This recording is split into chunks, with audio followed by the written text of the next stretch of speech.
আসসালামু আলাইকুম। একটা গাছ অর্ডার করেছিলাম, সেই গাছটা এসে পৌঁছেছে। সেই গাছটা ভিতরে ঘুমিয়ে আছে। সমস্যা হচ্ছে এখন যে সময়, এই সময় গাছটা বাইরে লাগালে থাকবে কিনা বলা মুশকিল।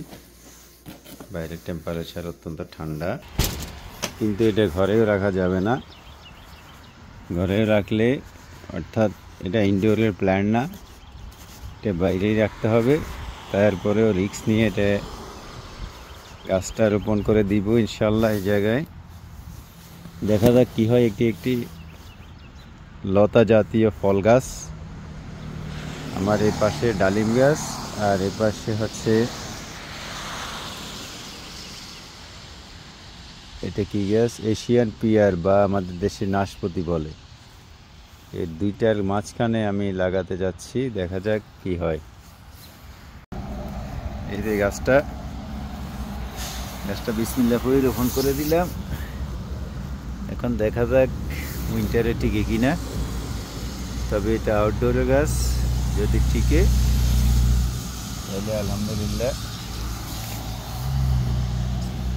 এটা হচ্ছে ধনিয়া পাতা।